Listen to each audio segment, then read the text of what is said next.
Hello everyone, and welcome back to 10 Minutes Exploration, Paranormal Enthusiasts.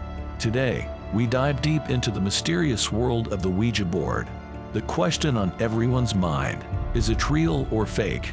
Join us as we explore the history, controversies, and personal experiences surrounding this infamous tool of communication with the spirit realm.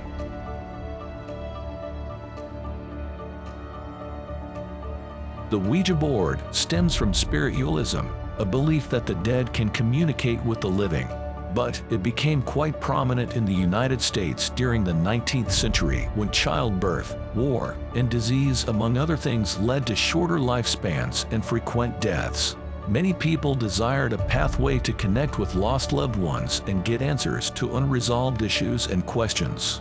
In 1848, people became enraptured by Maggie and Kate Fox, two young sisters who claimed to get messages from spirits through taps on their walls.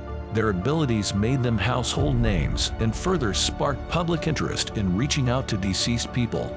This led to the birth of talking boards, the precursor to the Ouija board. In the late 1880s, it had letters, numbers, and a small cursor to point towards its script.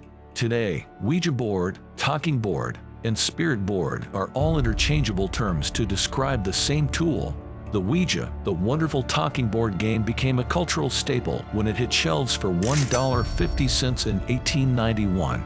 It was a direct path to ancestors, but also a bit of intriguing and escapist Friday night fun amid a tumultuous world. People would gather with family or friends and experience the rush of asking questions.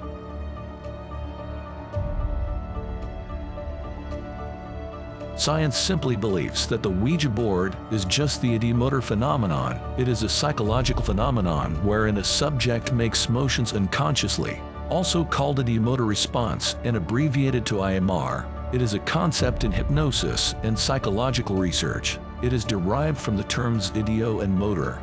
Chris French, a professor emeritus of psychology at Goldsmiths University of London, has spent decades studying the science behind supernatural experiences. But his first brush with Ouija boards came when he was an undergrad. It used to be regular Friday night entertainment for me, he recalls. He and his friends made their own Ouija board by writing the alphabet on a piece of paper and using an upturned wine glass as a planchette. I don't think any of us really believed that we were communicating with spirits, but it was great fun. French recalls the way that the wine glass really felt like it was moving by itself. The illusion that it is moving on its own is incredibly strong, he says.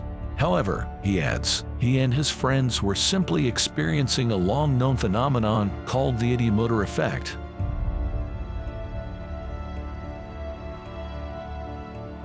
Since early in the Ouija board's history, it has been criticized by several Christian denominations. They forbids any practice of divination, which includes the usage of Ouija boards. Claims that the Ouija board is far from harmless, as it is a form of divination seeking information from supernatural sources. In 2005, Catholic called for the boards to be banned and warned congregations that they were talking to demons when using Ouija boards. In a 1995 pastoral letter, the Dutch Reformed churches encouraged its communicants to avoid Ouija boards, as it is a practice related to the occult. Religious criticism has expressed beliefs that the Ouija board reveals information which should only be in God's hands, and thus it is a tool of Satan. These religious objections to use of the Ouija board have given rise to ostentation-type folklore in the communities where they circulate. They believe that the board opens a door to evil spirits, turn the game into the subject of a supernatural dare, especially for young people.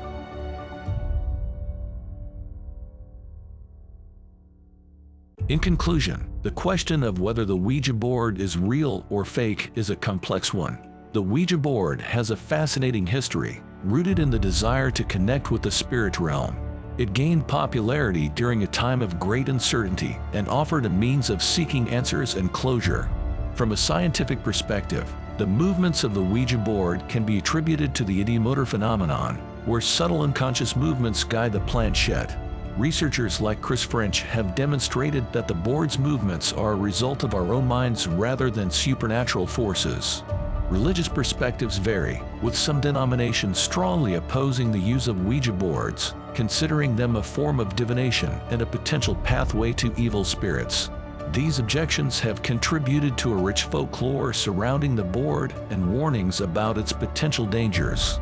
Considering all the information, it is important to approach the Ouija board with a balanced mindset.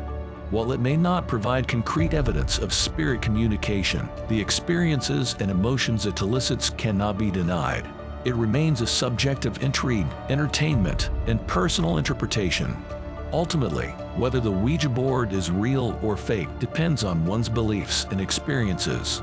It is essential to exercise caution, critical thinking, and respect when engaging with such practices. Regardless of the verdict, the allure and curiosity surrounding the Ouija board continue to captivate minds and ignite discussions about the mysteries of the supernatural world.